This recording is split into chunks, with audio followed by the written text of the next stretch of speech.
Well, we are on World War III watch. It's like a crock pot of war rhetoric right now, all thrown into one big pot. Just a few minutes ago, Chinese President Xi Jinping threw his support behind Russian President Vladimir Putin and the security of the Russian state.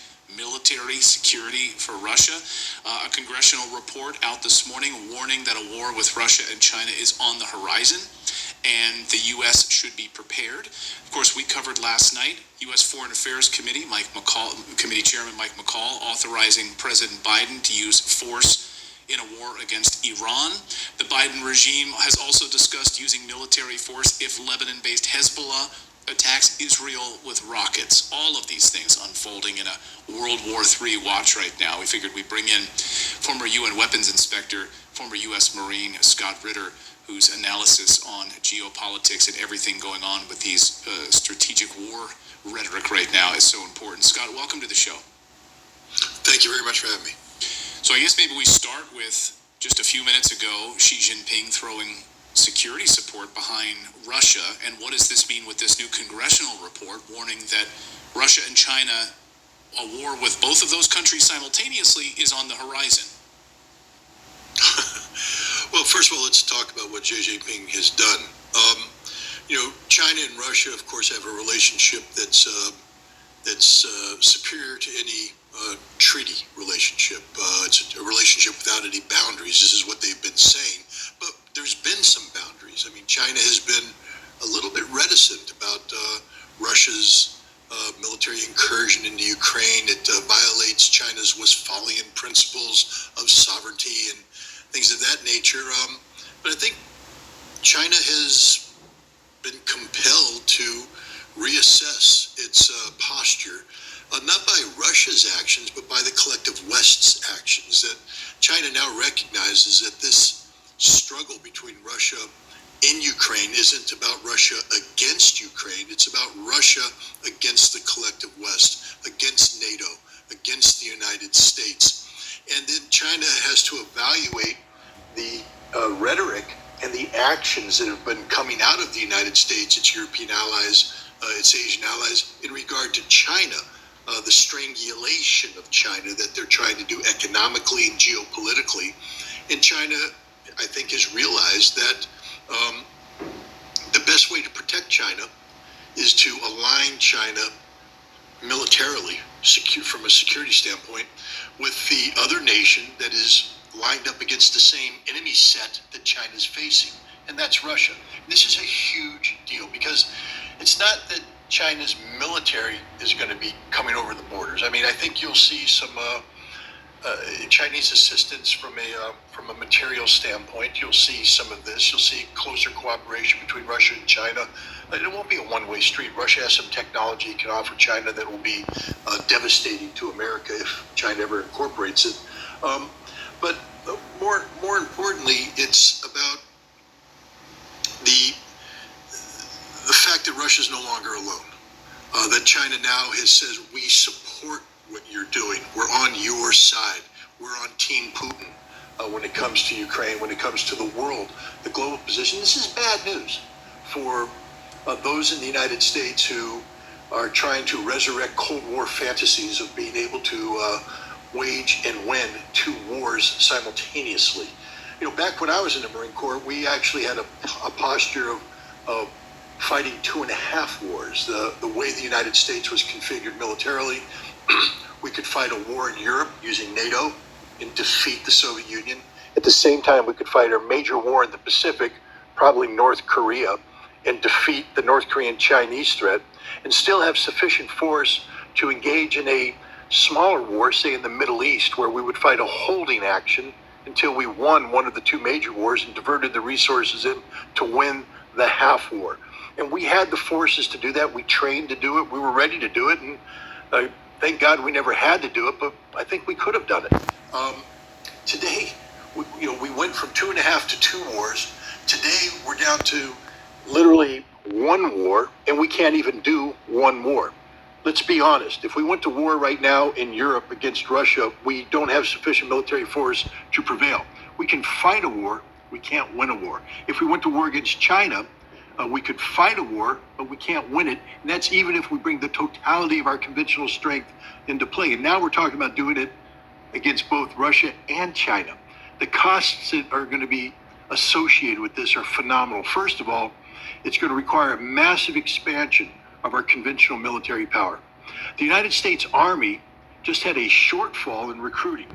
They are literally tens of thousands of personnel short of what their authorized manning strength is, which means instead of expanding the U.S. Army, they have to shrink it. They don't have enough men or women to fill the ranks. And so certain units, certain capabilities are being taken down to zero because you don't have manpower to do this. And now Congress is talking about beefing up with what? Are you going to go to a draft? Have you run that by the American people? Is it really smart for the United States to talk about fighting a two war? Do we know what that means? It means that America has to leave our continental fortress, go across the oceans to fight a war over there in their backyard. In their backyard.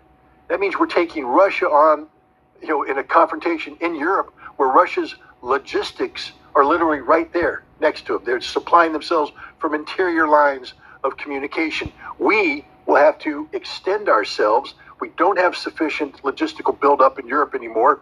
That would cost billions to do that. That means we have to sustain from the United States with lengthy supply lines. It's literally suicidal. So this is insane. They're talking about potential conflict with Iran. We can't fight Iran. We don't have the forces to do that. We fought the Gulf War in 1991 by having friendly ports and airfields that we could bring our ships into and offload in an uncontested fashion and land and offload troops.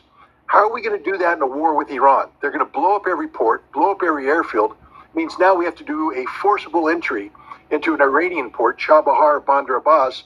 We don't have the force structure to do that. Iran has missiles that'll sink our ships before we get there.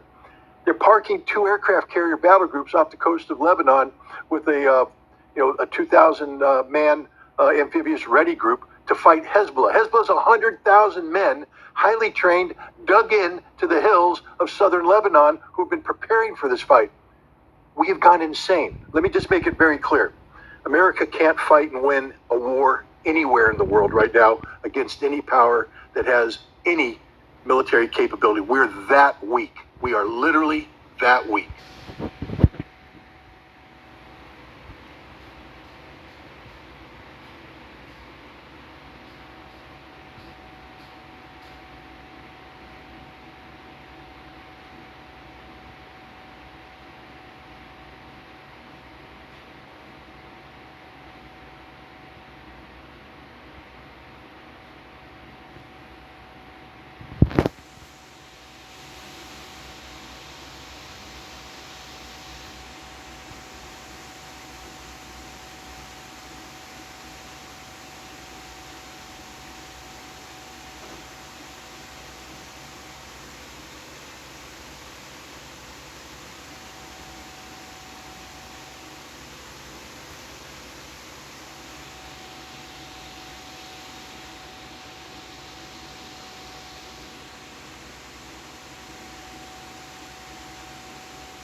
We can't even stop people coming across our own southern border to the tune of 10 to 15,000 people per day.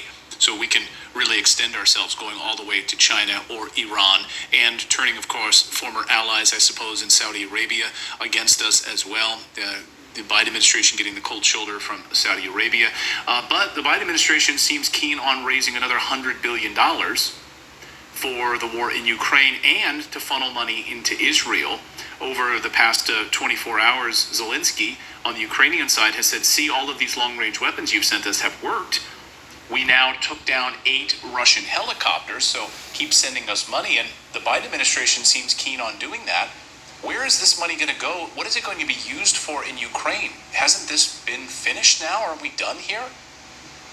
Well, Ukraine's over. First of all, let's put the attack on the airfield in perspective.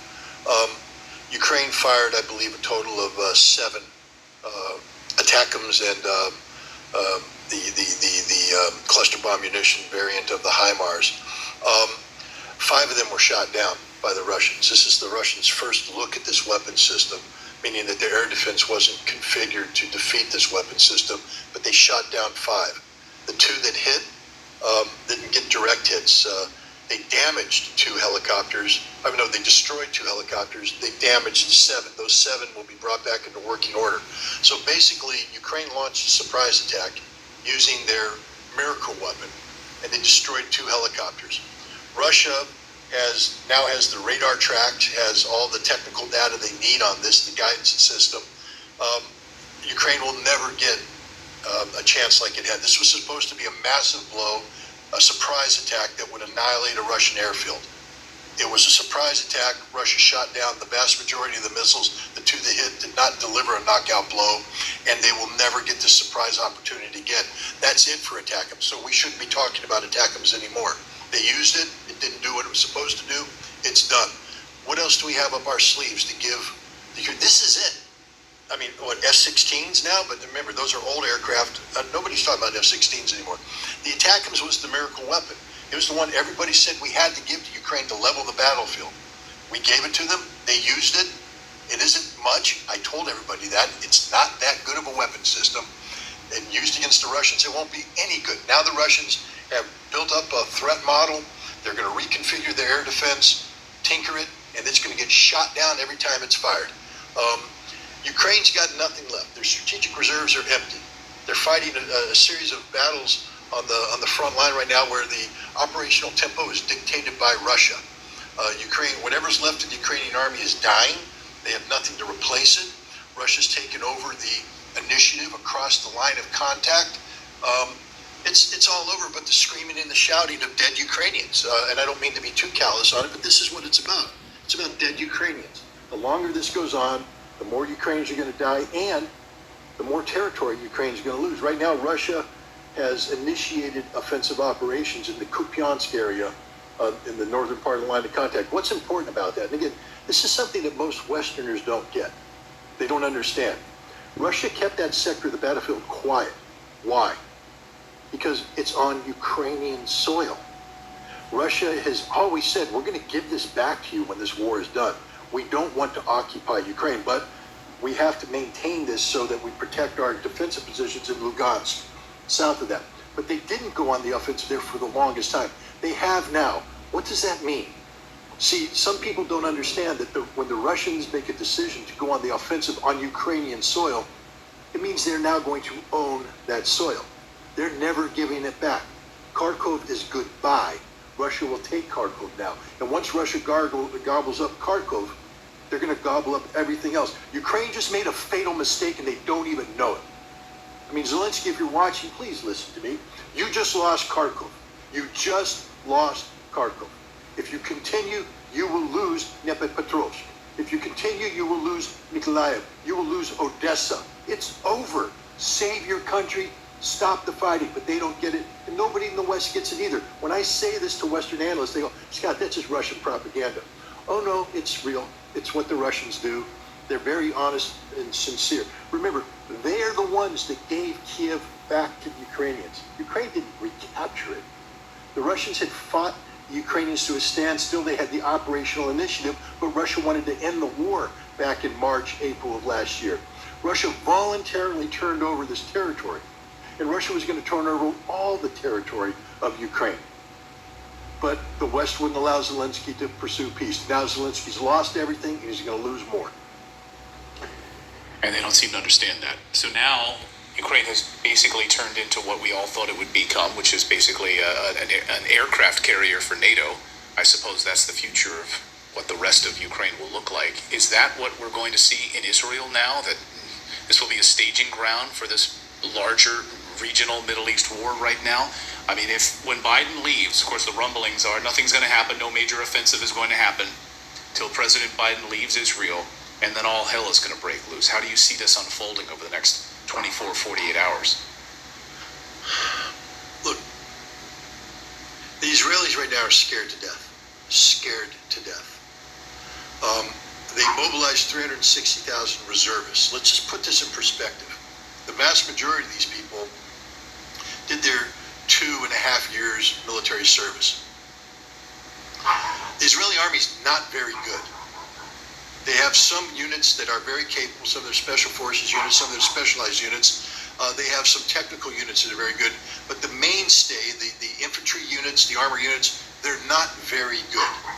And they have become even less good by being pulled back from conventional combat duties to policing duties in the West Bank. So most of these reservists spent their time walking the streets in the West Bank, learning how to break the arms of 10-year-old children, how to rough up 15-year-old girls, and how to belly shoot 60-year-old men. That's what they did. Brutal occupation. It was horribly demoralizing for many of these people. They didn't like doing this, and when they left the military, they didn't have a high regard for the military. So now they're back, but this time they're being called upon to do something that nobody in Israel wants to do. Go into Gaza. Why? Because in 2014 they went into Gaza and Hamas handed it to them. In 2006 they went up against Hezbollah and Hezbollah handed it to them. The Israeli army just isn't that good, and they're scared to death because Hamas is waiting for them. This is one giant ambush, and the Israeli intelligence is blind. They don't know where they are. They're going to have to go in there and probe, and as they probe, they're going to be blown up, ambushed, slaughtered, and they know this. The other thing that scares them is once they go into Gaza, they're going to be committed to that battle with the bulk of their reserves. And if at that time Hezbollah decides to open up a northern front, Israel's got nothing left. And even if they had something left, they can't beat Hezbollah. They can't beat Hezbollah. They know it. They've exercised it. Last year, Chariots of Fire. This year, Firm Hand. Those are the names of two major exercises where Israel tested its ability to fight a conflict against the Palestinians and Hamas in the West Bank and Hezbollah up north, and they can't do it. They don't have the resources to do it. Now you throw in Iran, and they're definitely screwed. So America is stepping in saying, hey, we're going to flex our muscle in an effort to deter Hezbollah and Iran from striking. It's not working. 2 aircraft carrier battle groups and an amphibious ready group with 2,000 Marines does not a war win. And we don't have anything behind that. We got nothing.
And so if they come, so I think what's going to happen is that Biden is going to try and talk some common sense into Netanyahu and let him know the hard reality that, yeah, we flexed our muscles here, but if Hezbollah comes across the border, we'll bomb them, but we can't stop them.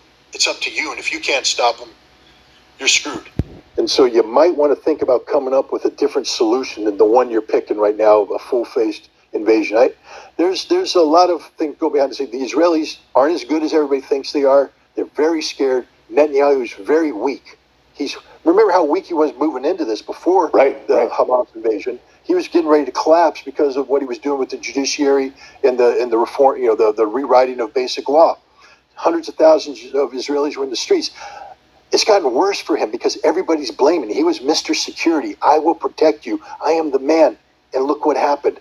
Nobody trusts him.